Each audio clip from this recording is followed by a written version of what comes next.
오늘 소개해드릴 사연은 한국의 산을 오른 후 한국인들의 모습 때문에 충격을 받았다는 일본 여성의 경험담입니다.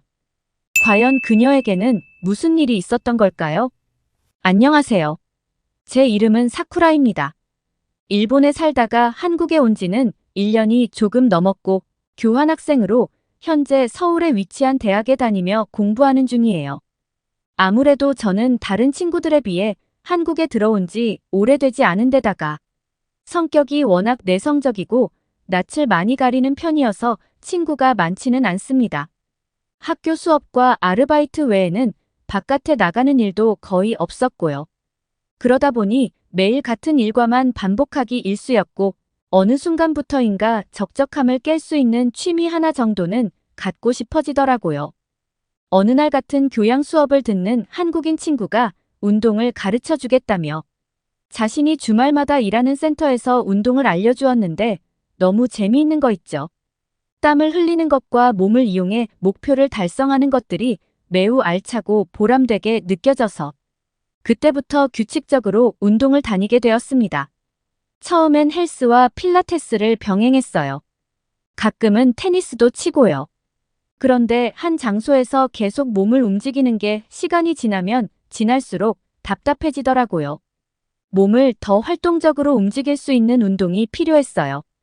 하지만 뭘 해야 할지 쉽게 결정하지 못하던 어느 날, 한국의 지하철에는 가끔씩 산이라고 이름 붙여진 역이 있더라고요.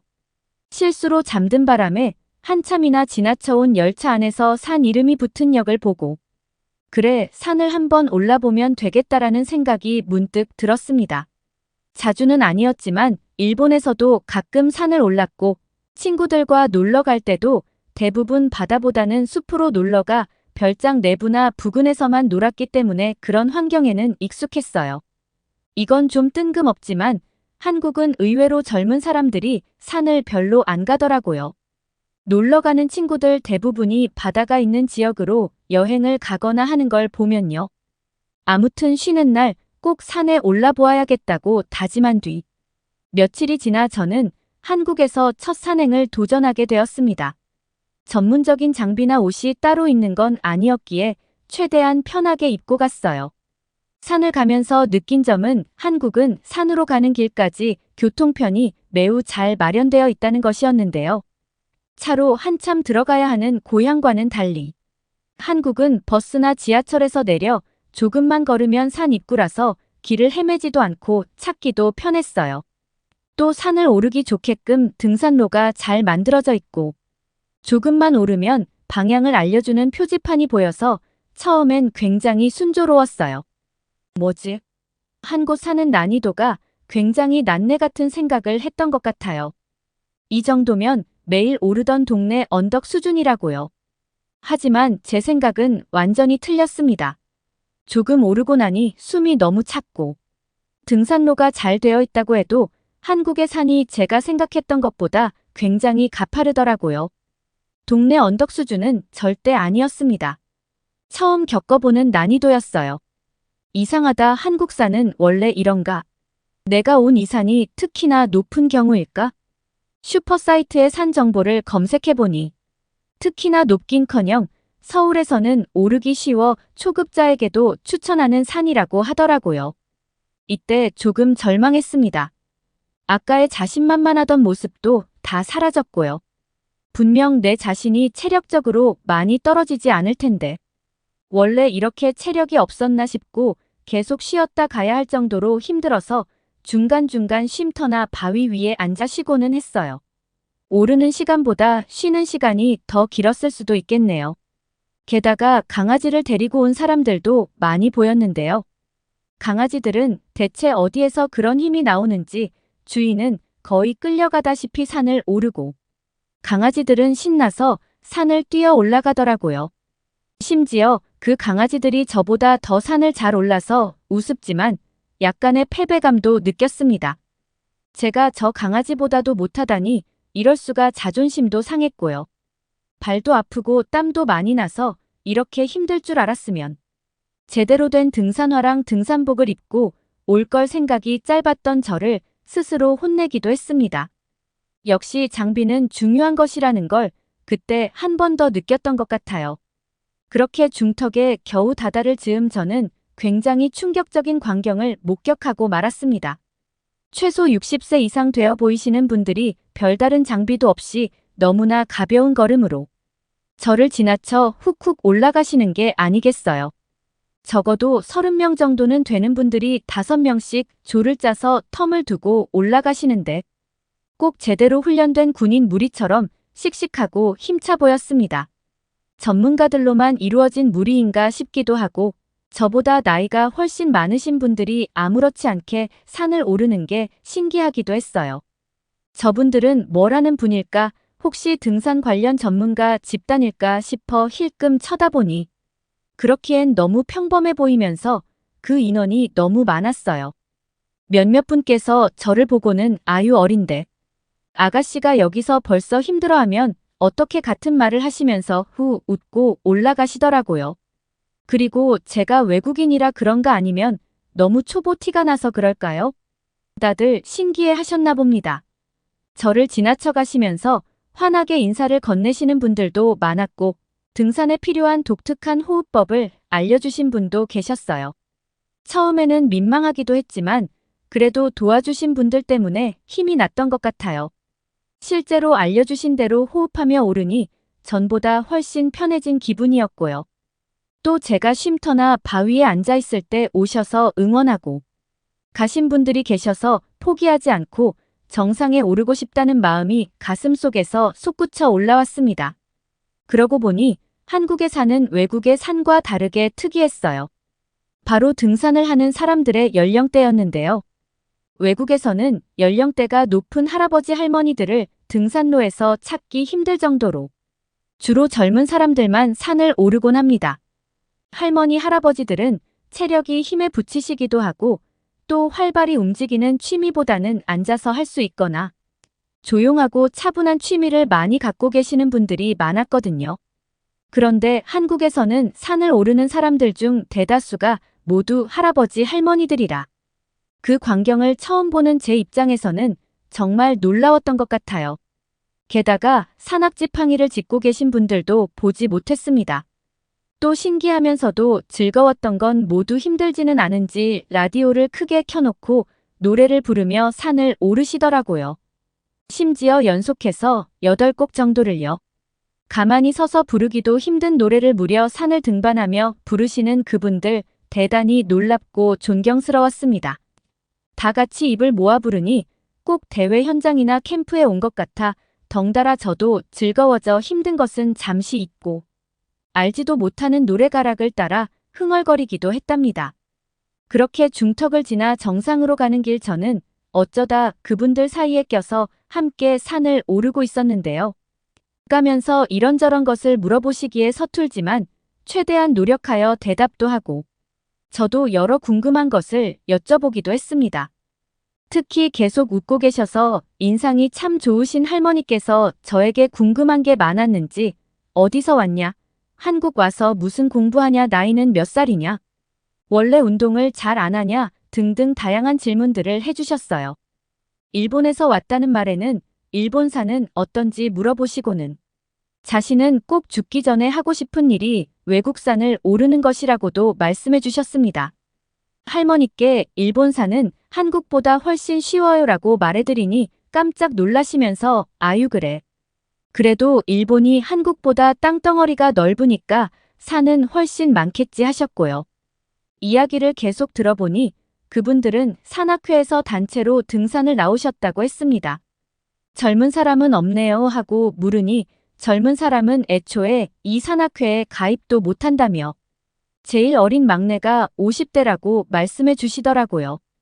그리고 덧붙이는 말씀이 막내가 이 산악회 내에서 가장 체력이 약해서 산 오르기 힘들어한다고 하셨습니다. 제가 되게 특이하네요. 말하니 오히려 더 신기하다는 눈으로 저를 바라보며 이런 산악회가 국내에 몇 개인데 너무 많아서 살 수도 없어라고 대답하시더라고요. 그 말을 들은 저는 역시 한국은 다르구나. 나이가 들면 들수록 건강에 더 신경을 쓰는구나 싶었어요. 나이에 발목 잡히지 않기 위해서는 더욱 건강 관리를 철저히 하고 운동을 꾸준히 해야 나중에 고생하지 않는다는 말에 저도 모르게 고개를 끄덕이고 있었습니다. 그래도 사람들과 이야기하면서 가니 시간 가는 줄도 모르고 덜 힘들다는 생각으로 정상까지 올라갈 수 있었는데요. 사실 제가 정말로 놀란 건 정상에 올라서서 보이는 광경이었습니다.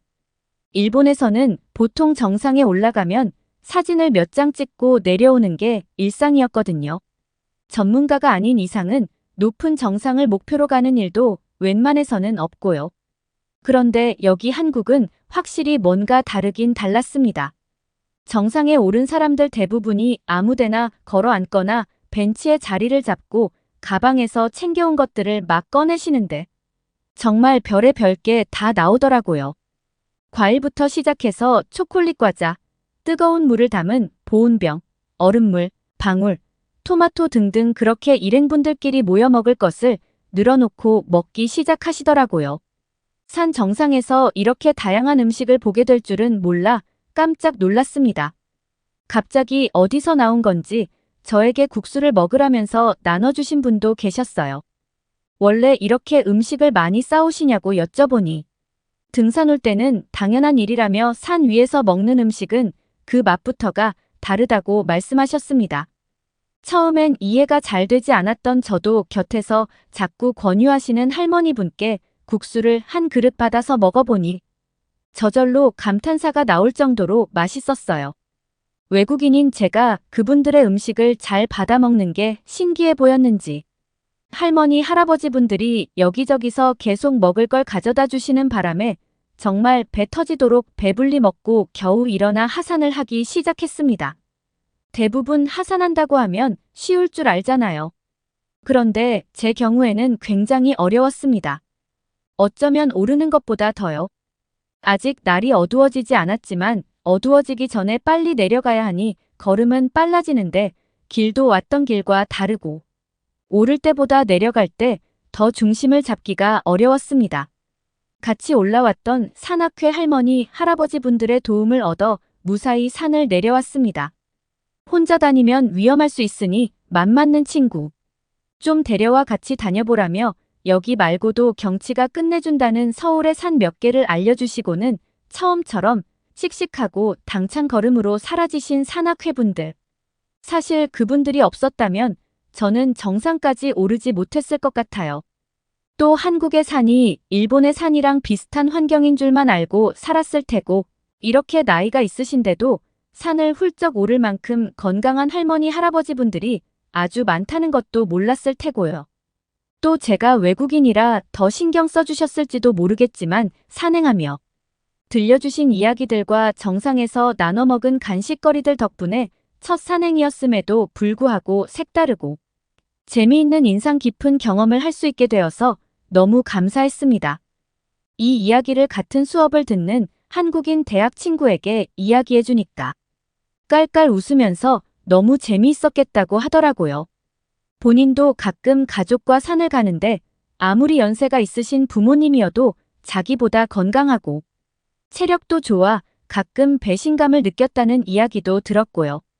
또 이 이야기를 다른 외국인 친구들에게 해주니 친구들은 눈을 동그랗게 뜨며 대체 그런 경험을 왜 혼자서만 했냐고 한국 사람들은 너무 신기하다며 다음부터는 꼭 자기들과 함께 같이 가보자고 난리가 났었습니다. 이렇게 한국에서의 첫 등산이 무사히 끝났는데요. 그 이후로 산을 타는 게 힘들면서도 그만큼 즐겁게 느껴져서 등산화와 등산 가방을 사서 이전보다는 조금 더 제대로 산에 다니는 중입니다. 이제는 산악회 어르신들처럼 가방 안에 간식도 넣고 보온병도 가지고 다니며 정상에서 컵라면을 풍경과 함께 즐기기도 해요. 그럴 때마다 그때 생각이 납니다. 다행히 지금은 강아지보다는 산을 더 잘 오르게 되었고요. 한국이라는 나라는 참 신기한 것 같습니다. 특히 낯선 사람이나 모르는 사람들을 엄청 배려해주고 아낌없이 베풀어주니 저도 꼭 처음 본 사람이 아니고 오랫동안 알고 지낸 사람처럼 느껴져서 정겨운 느낌이 들었습니다. 이래서 사람들이 한국을 쉽게 떠나지 못하거나 떠나도 그리워하고 다시 찾는 것 같아요. 아마 저도 한국을 쉽게 떠나지는 못할 것 같네요. 서울의 여의나루역 63빌딩이 보이는 여의도. 한강공원에 외국인으로 보이는 여성과 촬영팀이 열심히 촬영을 하고 있습니다. 그런데 갑자기 촬영 장비에 문제가 생긴 것인지 촬영이 중단되고 PD로 보이는 사람이 다른 스태프들에게 정신 차리라고 소리치고 있습니다. 그리고 액션을 촬영하는 것인지 사람들 사이에서 고성과 함께 싸움이 일어나는데요. 하지만 액션이라고 하기에는 너무 과격하고 멈추지 않는 것이 이상한데요. 과연 어떤 일이 있었던 것일까요? 저는 영국 지역 방송국의 PD로 근무하고 있는 에리카라고 합니다. 대학생 시절 영상 편집 기술을 공부하면서 콘텐츠 기획자의 꿈을 키워왔습니다. 왜냐하면 영국 내수 경기는 몇 년째 바닥이고 취업 자리도 마땅히 없습니다.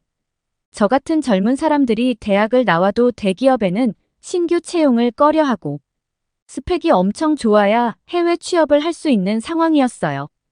겨우겨우 취업을 한다고 해도 99% 이상 박봉입니다. 그런데 영국에서도 유튜브의 인기는 매우 좋고 영상 편집 알바들을 많이 구하거든요. 저는 영상 제작에 소질은 없지만 양으로 승부해서라도 돈을 벌겠다고 생각했습니다.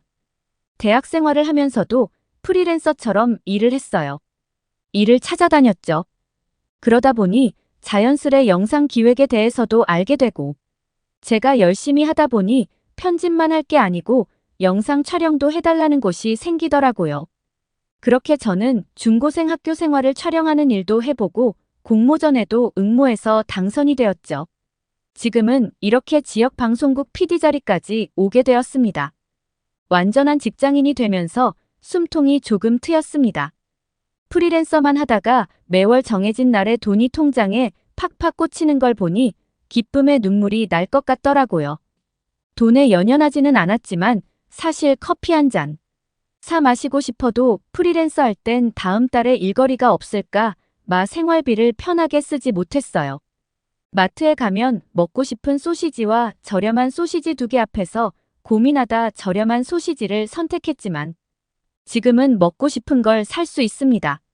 저에겐 너무 큰 변화이고 저는 이 기쁨을 계속 느끼고 싶어 방송국에 뼈를 묻겠다 다짐했지. 어느 날 방송국에서 한국 문화 다큐를 만들어보자는 국장님의 제안이 있었어요. 왜냐하면 제가 사는 지역만 해도 영국 코르도바에서 약간 외곽에 있는 곳인데 버스킹 공연이 꽤 많거든요. 길거리에서 어린 중고생 학생들이 길에서 공연을 하는데 대부분 한국 아이돌 노래였죠. 이런 건 본국에서 한류에 관해 다큐멘터리를 여러 번 보냈기 때문에 지역 방송국에서 해봤자 무슨 의미가 있겠냐 싶었는데 국장님께서는 한국인의 일상을 촬영하는 것도 큰 반응을 얻을 것 같다고 했죠. 지역 방송국에서 대박 터지는 프로그램이 한 번 나오면 본국에서도 상여금이 두둑히 나오고 방송 장비도 다 교체할 수 있는 지원금이 나오기 때문에 피 터지는 경쟁을 하고 있거든요. 거기다 저 역시 한국이라는 왠지 이름만 들어도 한 번쯤 가고 싶다는 생각이 들었습니다. 국장님은 TF팀을 꾸려서 한국으로 갈 촬영팀을 만들고 예산안을 보고하라고 하셨어요. 이 팀에 들어가기 위해 간단한 심사를 거쳤는데 저는 유튜브 영상 제작으로 이미 한국 문화에 대해 많이 알고 있기도 했었고 방송국 막내라는 이유로 가진 잡다한 일을 다 할 사람이 필요하다 보니 너무 쉽게 심사에 합격하게 되었습니다. 한국행 일정이 잡혀지면서 일상의 어떤 모습을 위주로 촬영할지 영상 기획에 대한 회의가 밤낮으로 이어졌었습니다. 은밀히 방문할 한국의 유명한 가게, 학생들이 다니는 댄스 학원, 그리고 홍대 거리 등 효율적인 이동 동선을 짰고 인터뷰 섭외, 숙소 예약 등 꼼꼼하게 준비했습니다. 드디어 고대하던 한국행 비행기 탔습니다. 영국에서 한국까지는 장장 40시간 걸립니다. 사실 비행기 안에서도 노트북을 켜고 예정된 스케줄들을 한 번 더 체크하려고 했지만 그동안 너무 달려와서 그런지 비행기에 앉자마자 자버렸습니다. 기내식도 2번이나 패스하면서 그간 쌓인 피로를 풀었습니다. 실컷 자도 도착하려면 하루가 넘게 남다 보니 저는 기내에서 제공되는 영화 중에 한국 영화를 켰습니다. 영화 내용보다 한국의 배경에 더 집중하면서 차별 있는 영상을 만들고 싶었어요. 한국에 도착하고 나서 우리 촬영팀은 모두들 한국의 발전된 모습에 참 놀랍습니다. 어째서인지 한국이 영국은 물론 미국보다 훨씬 선진국처럼 느껴졌다는 사실입니다. 제가 해외 경험은 없어서 다른 공항들과 비교를 할 수는 없었지만 예상치 못할 정도의 선진 문화를 가지고 있었어요. 너무나 신기했던 것은 공항에 있는 비행기 탑승을 대기하고 있던 공항 대기실이었습니다. 그곳에는 엄청난 고가의 대형 TV가 설치되어 있었고 심지어는 대기 통로 바로 옆으로 아이들이 자유롭게 뛰어놀 수 있는 고급 놀이시설마저 있었기 때문인데요. 나중에 알고 보니 그곳은 키즈 카페라는 곳이었습니다. 비행기 탑승을 기다리는 한국인 부모들은 편하게 공항에서 TV를 보거나 컴퓨터를 이용하고 있는 거였습니다. 영국에서는 상상도 못할 일입니다. 같이 온 촬영팀 동료가 휴대폰으로 정보를 찾아보니 인천공항이 무려 선진국 공항 순위 1위에 있다는 충격적인 화면을 보여줬습니다. 공항을 빠져나와 우리 촬영팀은 공항 철도를 이용해서 숙소가 있는 용산의 한 호텔로 가야 했습니다. 촬영팀은 한국의 일상 중 지하철 타는 것을 촬영하는 부분이 있어서 우리는 바로 소형 카메라를 들고 한국 지하철을 처음 타는 브이로그를 촬영하는 컨셉으로 업무를 시작했습니다. 지하철 노선도를 보고 표를 사는 과정을 촬영하는데 놀랍게도 한국은 지하철로 많은 도시로 이동이 가능하고 가격도 저렴하다는 것을 발견했습니다. 지하철을 타기 위해 계단으로 내려간 순간 우리는 눈앞에 펼쳐진 상황에 당황했습니다. 마치 자판기처럼 생긴 엄청나게 큰 기계에 책을 빌릴 수 있었거든요. 우리는 무인 대여 기계에서 책을 빌리는 모습을 열심히 촬영했습니다. 검색해보니 한국에서는 이러한 시설을 스마트 도서관이라고 부르고 있었어요. 책을 빌릴 때 신용카드로 결제해서 빌리고 책을 다시 반납하면 결제된 금액 중 일부를 돌려준다는 내용도 있었어요. 심지어 책을 빌린 지하철역이 아닌 다른 지하철역으로 가서도 반납이 된다고 적혀 있었죠. 영국에서는 노상에서 잡지를 파는 서점들이나 편의점마저도 하루가 멀다 하고 도난이 발생하는데 한국의 디지털 인프라 발달뿐만 아니라 시민의식도 상당히 발달해 있었던 거죠. 저는 곧바로 한국의 스마트 도서관을 동영상으로 찍어 국장님께 이런 시설에 대해 촬영하고 있다고 보고드렸고 국장님은 어떻게 이런 시스템이 가능하냐면서 신용카드 결제를 직접 하는 부분까지 촬영을 하라고 하셨습니다. 우리의 충격은 거기서 끝나지 않았죠. 지하철을 타고 외국인 인터뷰 컨셉으로 촬영을 하고 있는데 아까부터 선반 위에 가방 하나가 방치되어 있었어요. 저는 가방이 계속 신경 쓰여 카메라에 계속 담았죠. 하지만 20분이 지나도 가방은 그대로 있는 거였어요. 그 가방이 놓여있는 자리 아래 많은 승객들이 타고 내리며 바뀌고 있었고 주인은 분명히 저 가방을 잃어버리고 그냥 내린 것 같았거든요. 그 가방을 더 지켜볼 수 없었던 저는 선배에게 저 가방이 어떻게 되는지 궁금하다고 했어요. 성격이 활발하고 넉살이 좋았던 선배는 앞자리에 있는 한국 여성분에게 번역기 앱을 써가며 우리의 인터뷰 취지를 설명하고 저 가방이 어떻게 되는 건지 인터뷰해 줄 수 있겠냐고 물었더니 고맙게도 한국 여자분은 흔쾌히 응해주었어요. 그리고 여자분의 말씀을 듣고 우리는 놀라지 않을 수 없었어요. 한국 사람은 무거울 때뿐만 아니라 지하철에 사람이 많아 붐비면 가방을 선반에 두고 내릴 때 가져간다고 했어요. 그리고 선반에 있는 가방은 주인이 아니고는 아무도 가져가지 않는다는 믿기지 않는 말을 하더라고요. 혹여 주인이 깜빡 잊고 가져가지 않는다면 어떻게 되는 거냐고 물었더니 그녀는 지하철이 종료될 때 분실물 센터에 입고될 것이고 가방 안에 주인의 인적 사항을 확인할 수 있는 것이 있다면 주인은 쉽게 가방을 찾아갈 수 있다고 했어요.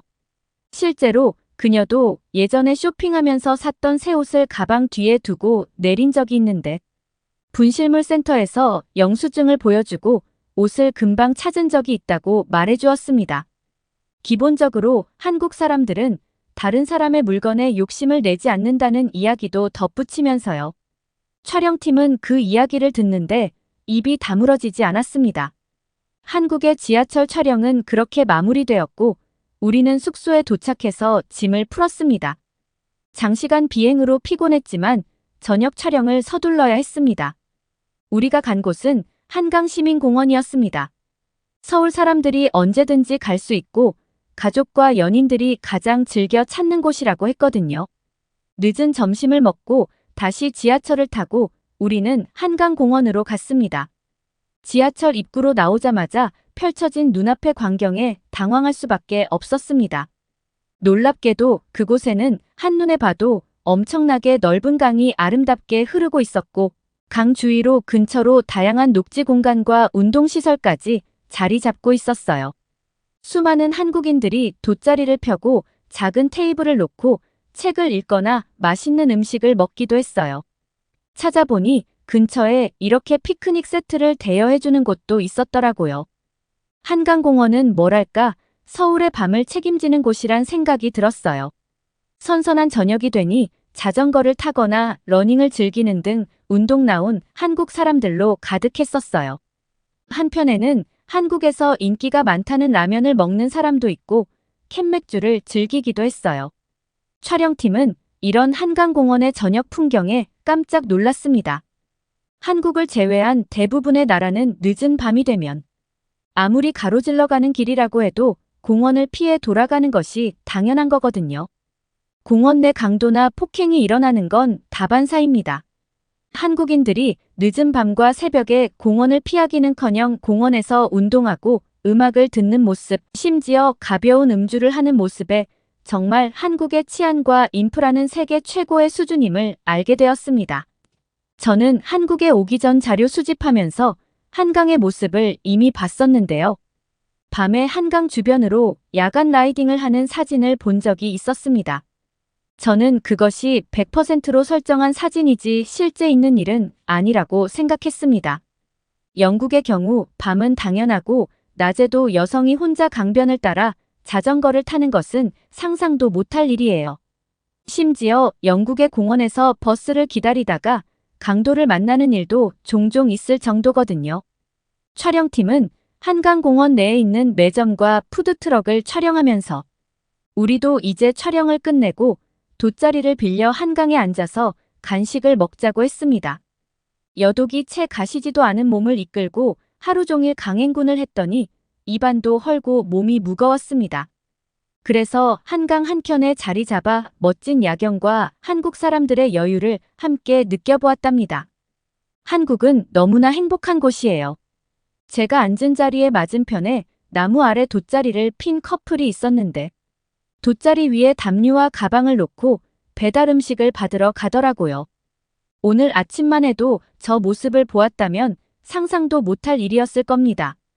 개인 물건을 공원에 두고 간다는 건 내 물건을 가져가라는 뜻인데 한국에서는 저 물건이 안전하다는 걸 알았거든요.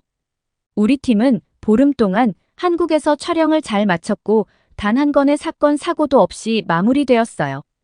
영상을 제작하며 그 중간에 저희가 겪은 한국에서의 일들을 끼워 넣을 생각입니다. 믿지 못할 한국의 취향과 시민들의 의식 수준, 한국이라는 나라를 알게 되어 참 뿌듯합니다. 에콰도르에서 가난한 집안에서 태어나 여러 가지 아르바이트를 했지만 형편이 나아지지 않아 이렇게 살아서는 답이 없다며 짐을 싸서 어딘가로 떠나려 하는 여성과 그녀를 말리는 가족과 친구들이 있습니다. 하지만 그녀는 결심을 고친 듯 손을 뿌리친 채 떠나는데요. 그랬던 그녀가 한국에서 돈을 벌어 가족들의 생계를 책임지기 위해 오랜만에 고향에 돌아왔습니다. 동네 마을 사람들은 그녀에게 나쁜 짓 해서 돈을 그렇게 많이 번 거 아니냐며 추궁하고 그녀를 칭찬하기보다는 비난하기 시작하는데요. 하지만 누군가 그녀에게 어떻게 그런 돈을 매달 보내는 거냐며 아주 신뢰되는 말을 해버리고 마는데요. 그리고 곧 마을 사람들이 몰려와 그들을 에워쌉니다. 그리고 그 사람들 손에는 몽둥이가 들려있네요. 오늘 둘 중 하나는 분명히 일을 치르게 될 것 같습니다. 대체 무슨 일이 있었던 걸까요? 안녕하세요. 저는 에콰도르에서 태어난 산드라입니다. 늘 어둡고 힘들었던 제 인생에서 한 줄기 빛이 되어준 한국은 제 두 번째 고향입니다. 제가 처음에 한국행을 택하겠다고 했을 때 저희 부모님뿐만 아니라 할머니, 삼촌, 이모, 고모, 게다가 동네 마을 주민들까지 제가 한국에 가는 것을 막으려고 했습니다. 그냥 지금 살던 대로 살라면서 말이죠. 심지어 제가 한국에 가면 죽을 수도 있다며 겁까지 주는 아저씨도 있었습니다. 주변의 많은 사람들이 제가 한국에 가겠다고 하는 것을 반대하는 데는 이유가 있죠. 먼저 에콰도르 고향에 대해서 잠시 소개해 드릴게요. 제 고향은 아주 작은 마을에 딱 5집안의 대가족이 모여 사는 곳이죠. 각 집마다 3대, 어떤 집은 4대가 같이 거주하고 있고 각 집마다 단체 생활처럼 생활하죠. 하루 종일 식사만 준비하는 사람, 하루 종일 빨래와 청소만 하는 사람, 아이만 돌보는 사람, 그리고 밖에서 돈을 벌어오는 사람이에요. 모두가 같은 핏줄의 가족들이기 때문에 다 같이 살고 다 같이 죽겠다는 마음가짐이죠. 5개 집안밖에 없지만 마을에 사는 주민의 수는 거의 150명이 넘죠. 그리고 저희 마을에서 한국에 시집 갔다가 결혼에 실패하고 돌아온 사람이 2명이나 됐거든요. 처음 실패하고 돌아왔을 때는 그냥 그런 일이 있었나 보다 하면서 안타까워했던 사람들이 두 번째 실패하는 사람이 나오니까 한국을 싫어하게 되었다고 해야 할까요? 그 다음부터는 누가 한국 이야기만 꺼내도 다들 예민해지곤 했죠. 에콰도르 도시에만 나가봐도 한국 드라마, 한국 음악 이야기는 흔하지만 이 마을에서는 그런 이야기는 금지되다시피 했습니다. 그런데 한국을 가겠다고 하니 온 마을 사람들이 저를 만날 때마다 한국에 가면 큰일 난다는 식으로 이야기를 하기 시작했습니다. 자기들이 들어본 적도 없는 나쁜 이야기들을 말하면서 말이죠. 저는 사람들이 그런 이야기를 할 때마다 듣기가 싫더군요. 그런 이야기를 들을 때마다 알겠다고 했고 한국에 가지 않겠다고 말을 했죠. 하지만 저는 한국으로 갈 준비를 철저히 하고 있었습니다. 왜냐하면 한국에 가서 식당 서빙 직원으로 취직만 해도 200만 원 이상 받을 수 있는데 이 마을에서 돈 좀 번다는 남자들이 그래봐야 한국 돈으로 30만 원 버는 게 다였거든요. 저는 이 마을에서 유일하게 시내로 학교를 다녔던 경험이 있었고 때문에 세상 물정을 누구보다 잘 알고 있죠. 많은 에콰도르 사람들이 한국행을 꿈꾸고 있다는 것도 알고 있습니다. 물론 타지 생활이 힘들 때가 있고 고통스러울 때가 있는 것은 당연하지만 그만큼 보상이 따라오니까요. 한국어 공부도 열심히 했고 취업 알선센터에서 그렇게나 원하던 한국의 큰 식당과 인연을 맺을 수 있었습니다. 그렇게 한국의 설렁탕집에 취직을 했습니다. 테이블이 30개 정도 되는 아주 큰 매장이었고 외국 사람은 제가 그 식당에서 처음이었습니다. 한국에 가서 일하고 있는 에콰도르 사람들이 모여서 만든 블로그에 가입했습니다. 거기서 한국 식당에서 겪는 고충들과 어려움을 겪는 에콰도르 사람들이 많았고 그 글들을 많이 읽어본 상태였죠. 당연히 두려움이 있었지만 반면에 잘해보겠다는 마음가짐도 컸습니다. 너무나 감사하게도 한국인 사장님과 다른 한국인 종업원들이 저에게 웃으며 일을 가르쳐주고 저도 열심히 하려는 모습을 보이니까 저를 좋게 봐주셨습니다. 그렇게 생각보다 빠르게 식당 일에 적응할 수 있었습니다. 정해진 출근 시간보다 딱 15분 정도 일찍 나와서 미리 준비를 했고 늘 퇴근도 제일 마지막에 하려고 노력했습니다. 하루는 사장님이 마지막까지 남아있는 저를 부르셨습니다. 제가 일을 열심히 해주고 자기 가게처럼 잘해줘서 고맙다며 기존보다 급여를 조금 더 인상해주고 지금처럼 성실하게 근무해주면 나중에 꼭 일주일 정도 유급휴가로 보내주겠다며 말이죠. 그때 에콰도르에 다녀와서 가족들도 보고 오라며 지금처럼 열심히만 해달라고 말씀해 주셨습니다. 에콰도르 사람들이 악덕 사장을 만나서 힘들다며 토로하는 이야기들은 저와는 다른 세상 이야기 같았습니다. 한국인 사장님은 너무나 신사적이고 멋지셨고 동료 한국인 종업원들도 정말 착하신 분들이었습니다. 저는 그 가게에서 2년 넘게 일주일에 하루만 쉬어가며 하루 12시간씩 열심히 일했습니다. 어느 날 사장님이 저를 따로 부르시더군요. 5월이 가장 안 바쁘니까 열흘 정도 에콰도르에 다녀오라며 휴가를 주셨습니다. 쉬는 날 일당은 빼지 않으겠다며 말이죠. 대신에 비행기 값을 대신 내줄 수는 없으니까 섭섭해하지 말라면서요. 그 말씀에 너무 감동받아서 사장님 앞에서 눈물도 흘렸습니다. 그리고 고향에 잠시 다녀온다고 하니 다른 종업원들도 저한테 한두 개씩 작은 선물을 준비해 주었습니다. 에콰도르에 가서 가족들에게 선물 주라며 신경 써주신 것이죠. 그렇게 잔뜩 고향으로 가지고 갈 선물들을 챙겨서 에콰도르로 갔습니다. 그리고 고향에 도착해서 부모님이 저를 가장 반갑게 맞이해 주셨습니다. 가족들과 즐거운 시간을 보내고 있었습니다. 그렇게 며칠 지내던 중에 저에 대한 이상한 소문이 돌고 있다는 것을 알아차렸습니다. 제가 그동안 집에 꾸준히 매달 200만 원 가까이 되는 돈을 보내왔거든요. 한국에서 정말 쓸 것 안 쓰고 아낄 것 아껴서 모은 돈이었습니다. 저는 고향에서의 생활보다 더 열악한 환경에서 살았다고 생각이 들 정도로 제 고통을 참아가면서 보낸 돈이었죠. 하지만 마을의 남자들은 제가 그렇게 많은 돈을 보내오자 제가 몸을 팔아서 그렇게 많은 돈을 보내온다고 자기들끼리 쑥덕댔고 그것을 제가 알게 된 것이죠. 당장 달려가서 따졌죠.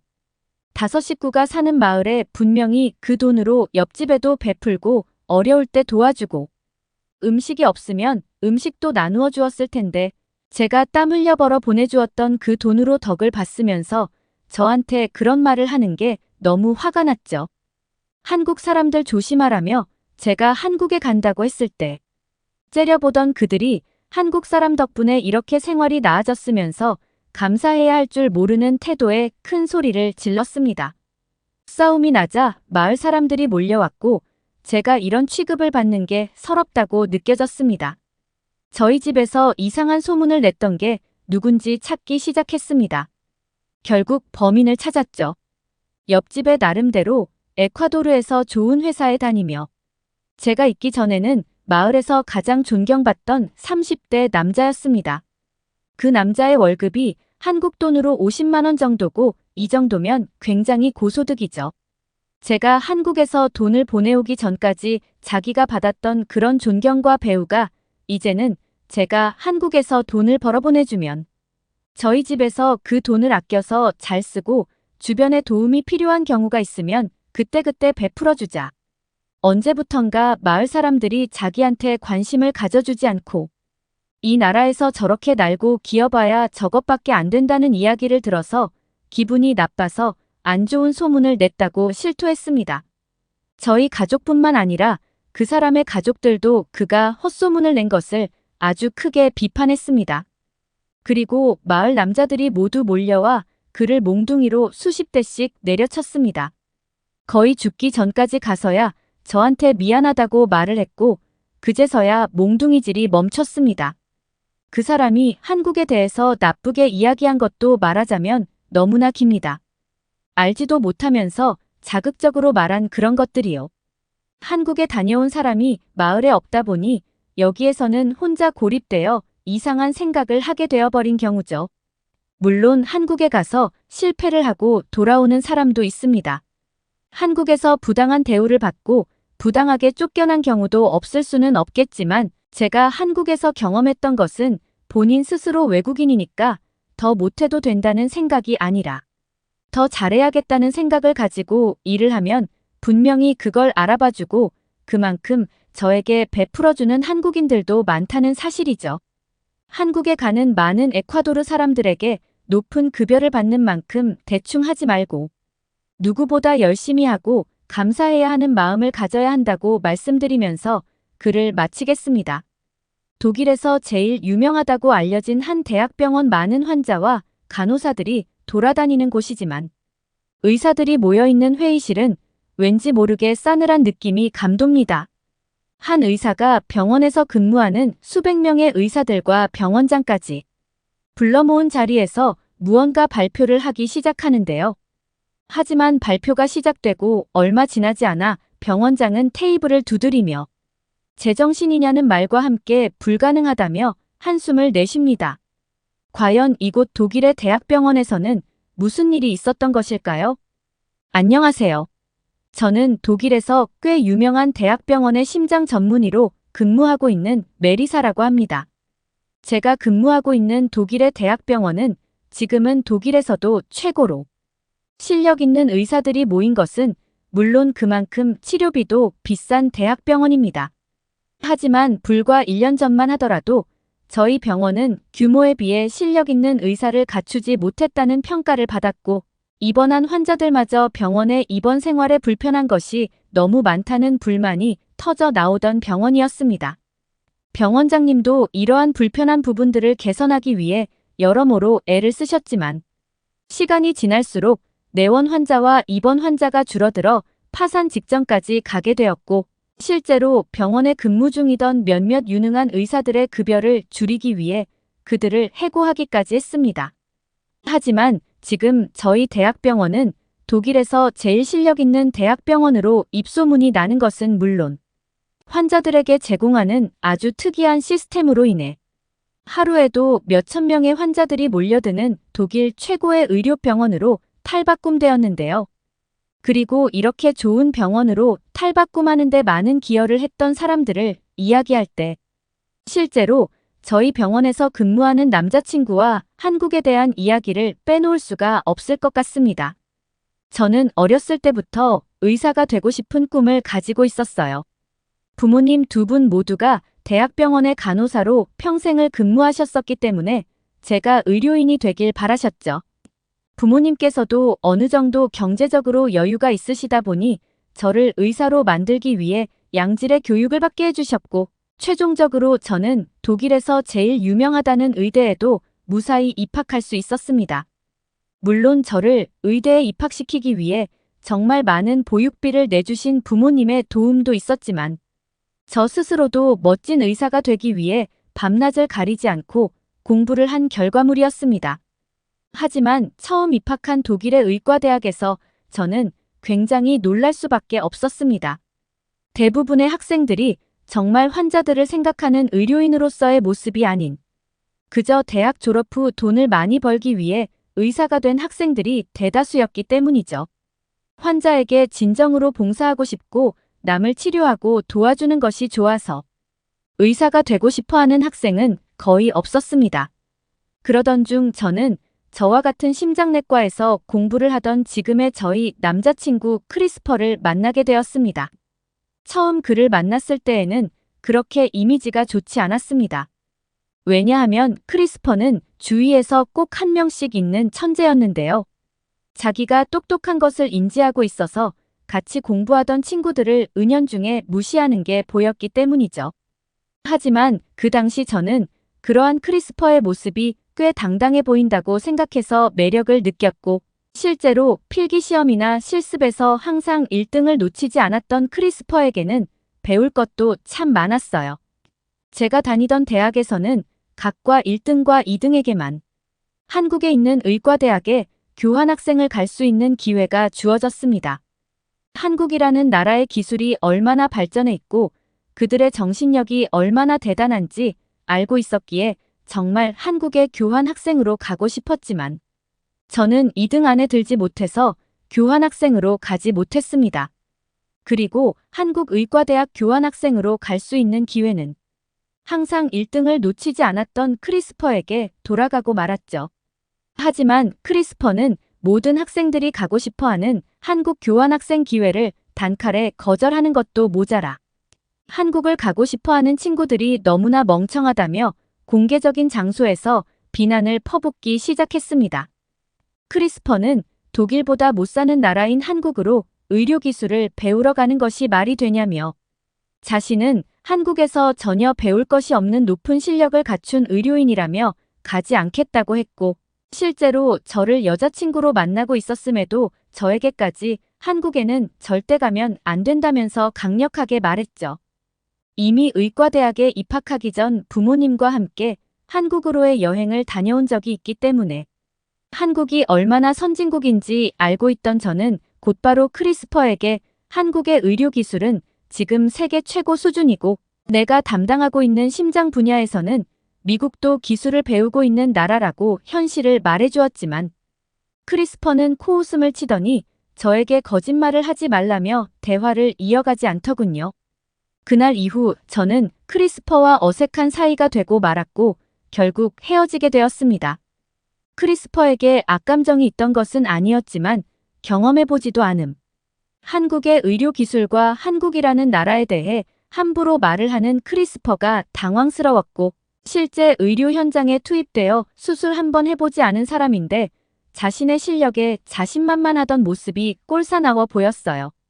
그렇게 의과대학을 졸업하기 위해 약 5년이 넘는 시간을 전문에 공부를 하고 저는 마침내 대학을 무사히 졸업할 수 있었고 제가 그토록이나 바라던 독일에서 꽤 유명한 대학병원으로 알려진 곳에 채용될 수 있었습니다.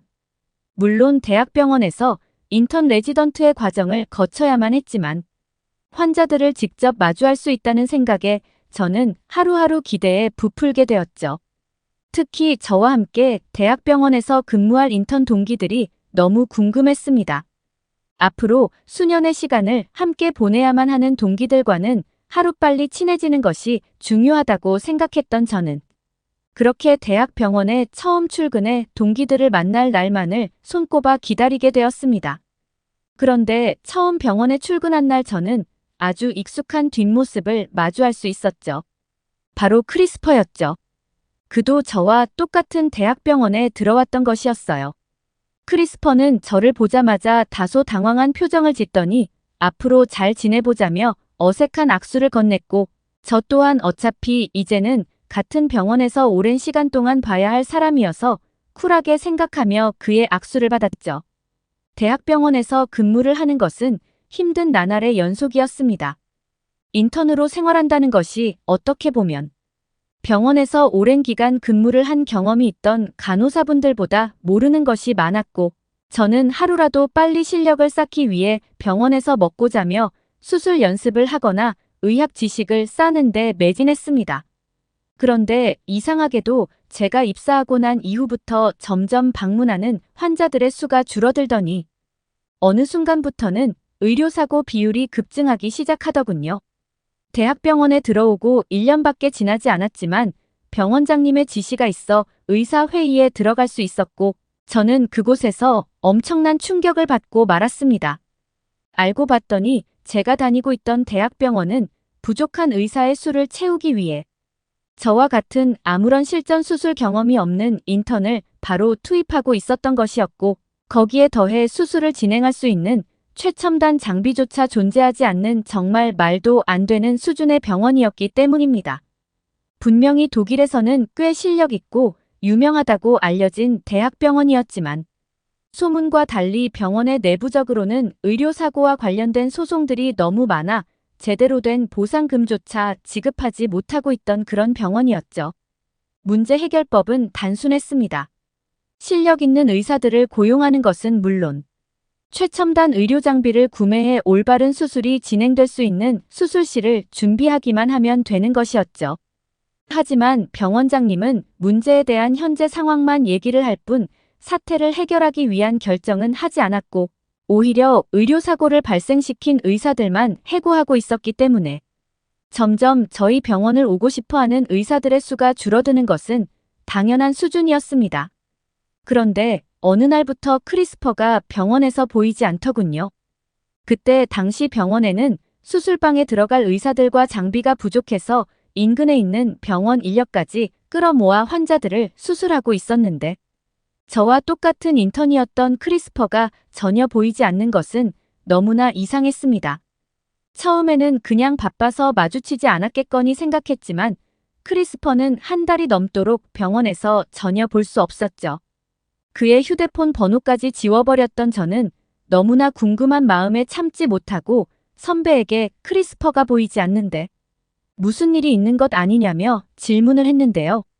돌아오는 대답은 상당히 충격적이었습니다. 크리스퍼가 어떤 이유 때문인지는 몰라도 2개월간의 무급 휴가를 신청했다면서 어디로 갔는지는 그 누구도 모른다는 사실뿐이었죠. 그 누구도 크리스퍼의 행방에 대해 아는 사람이 없었기에 저는 더욱더 이해가 되지 않았고, 저는 그저 그가 곧 그만두겠구나라고 생각하고만 있었습니다. 그런데 크리스퍼가 사라지고 약 3개월이 지난 어느 날, 병원 전체의 안내방송으로 시간이 있는 모든 의사들은 회의장에 모여달라는 긴급한 안내방송이 나오더군요. 제가 입사하고 몇 번 겪어보지 않은 회의장 출석 통보에 저는 곧바로 회의장으로 뛰어갔고, 또 다른 의료사고가 생긴 것일까라는 조급한 마음에 긴장하게 되었습니다. 회의장에는 나이가 지긋하신 시니어 의사부터 저와 같은 인턴까지 수많은 의사가 모였습니다. 그런데 이게 무슨 일이죠? 그 회의장에 제일 마지막으로 출석해 모습을 드러낸 의사는 바로 크리스퍼였습니다.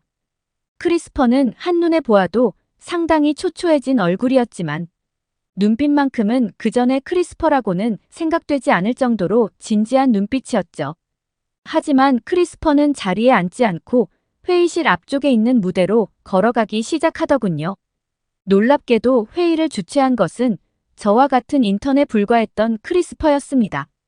그리고 이어진 발표는 크리스퍼가 약 3개월 동안 한국의 대학병원 출장을 다녀온 기록들이었죠. 알고 봤더니 크리스퍼는 병원장님과의 1대1 면담을 통해 현재 병원에 시스템적으로나 기술적으로 심각한 문제가 있다는 것을 알게 됐고, 수많은 나라들 중 의료 시스템이 최고로 알려진 한국으로의 비밀 출장을 다녀온 것이었습니다. 그리고 크리스퍼가 보여준 자료들은 파격적이면서도 놀라운 것들 뿐이었죠. 크리스퍼는 한국의 대학병원에서 실제 근무하며 겪은 모든 것들을 설명해주며 현재 근무하는 독일의 대학병원이 문제가 많다는 것을 지적했습니다. 한국의 대학병원 의사들이 가지고 있던 기술은 저희가 단 한 번도 경험해보지 못한 것들이었고, 한국의 평범한 대학병원에서 사용하는 장비들 또한 지금의 독일 대학병원에는 전혀 존재하지 않는 최첨단 장비들이었죠. 실제로 크리스퍼는 발표를 위해 한국의 몇몇 의사분들을 직접 회의장으로 모셔왔고, 거기에 더해 새로운 한국의 의료 장비들을 체험할 수 있는 기회를 선보이기 시작했습니다. 한국의 의사분들은 엄청난 수술 기술을 보여주시면서 저뿐만 아니라 다른 동료 의사들을 놀라게 만들었죠. 병원장님께서도 처음에는 못마땅한 표정이었지만 한국의 의사들이 보여주는 수술의 진행 단계나 기술들을 보시면서 다소 당황한 표정을 짓고 놀라는 듯한 모습이 보일 정도였습니다. 특히 크리스퍼는 한국의 대학병원에서 환자들이 머물고 있는 병동의 구조나 시스템도 그대로 받아들이고 똑같이 실내 공사를 하고 시스템을 만들 필요가 있다며 한국의 대학병원 병실들을 보여주었는데 그것은 더욱 큰 충격이었습니다. 한국의 대학병원 병실들은 한눈에 보아도 깔끔한 것은 물론이고 환자들이 정말 휴식과 치료에만 집중할 수 있는 모든 시스템을 갖추고 있었기 때문이죠. 특히나 냉난방기는 물론 공기청정기까지 설치되어 있는 한국의 평범한 대학병원 병실은 저게 정말 한국에서는 평범한 수준인가라는 말이 나올 정도로 돈이 많아 보이는 나라였습니다. 크리스퍼는 그동안 한국을 무시하던 사람이 맞나 싶을 정도로 한국의 의료 기술을 본받아야 된다며 실제 곧바로 적용이 가능한 의료 시스템들을 계속해서 보여주었어요. 처음에는 크리스퍼가 인턴이라고 무시하던 의사 선배들도 점점 크리스퍼의 말에 집중하고는 몇 가지 질문들을 하기 시작했습니다. 특히나 직접 독일까지 와주신 한국인 의사분들은 크리스퍼의 회의가 끝난 뒤 고난이도의 기술이 필요한 몇몇 수술에서 함께하며 술기를 가르쳐 주셨고, 저는 그럴수록 왜 한국이 세계 최고의 의료기술과 섬세함을 가지고 있는 나라인지 깨달을 수밖에 없었습니다. 모든 회의가 끝난 후 곧바로 저희 병원은 기존의 병동을 반으로 나눈 뒤 수술실과 환자실은 물론 냉난방기를 설치하기 위한 전기 배선 작업까지 공사를 하기 시작했고, 한국의 대학병원 환경과 똑같이 만들기 위한 대대적인 변화를 시도했습니다. 그전에는 환자들이 머무는 공간의 온도를 조절할 수 있는 장치가 없던 것은 물론 환자용 침대까지 너무나 낡아 불편한 점이 많았는데 병원장님께서는 한국의 의료시설에 큰 충격을 받으셨는지 거리낌 없이 돈을 투자하셨어요. 특히나 한국에서 오신 의사분들은 약 한 달 동안 저희 병원에서 머물며 수백 가지의 수술들에 대해 직접 섬세한 기술들을 추가로 가르쳐 주셨고, 더 나아가서는 1년에 한 번씩 정기적인 의료 미팅을 가지자는 제안까지 해주셨습니다. 실제로 저희 병원은 약 1년여의 기간 동안 병원에 있던 모든 문제점을 고쳐 나갔고, 특히나 한국의 의사분들께 수술 기술을 배운 현장 투입이 가능했던 우리 병원의 의사들은 환자들의 수술 만족도가 너무 높다는 긍정적인 결과까지 얻을 수 있었습니다. 파산 직전이었던 저희 병원은 예전과 같던 명성을 회복할 수 있었고, 계속해서 발생하던 의료사고도 더는 발생하지 않는 안전하고 실력 있는 대학병원으로 탈바꿈할 수 있었죠. 그리고 저와 크리스퍼에게도 큰 변화가 생겼는데요. 평소 한국의 문화와 생활에 익숙하던 저는 크리스퍼와 함께 한국의 대학병원으로 정기적인 미팅을 하기 위해 출장을 가는 멤버가 될 수 있었고, 지금도 독일과 한국을 왔다 갔다 하며 선진국 한국의 의료기술을 더더욱 많이 배우기 위해 노력을 하고 있죠. 그리고 서로 붙어있는 시간이 길어서인지 저는 크리스퍼와 다시 만나게 되었습니다. 잦은 한국 미팅으로 한국이 너무나 살기 좋다는 것을 확인한 저와 크리스퍼는 최종적으로는 한국의 대학병원에서 근무하며 한국에서 살고 싶다고 생각을 했고, 그 꿈을 이루기 위해 준비하고 있습니다. 물론 한국의 대학병원으로 가기 위해서는 더욱 많은 실력을 갈고 닦아야 해서 오랜 시간이 걸리겠지만, 그만큼 한국은 의료뿐만 아니라 사람의 생활에 있어서도 최고의 나라인 것이 분명하니까요. 오늘의 사연은 여기까지입니다. 끝까지 시청해주셔서 감사합니다.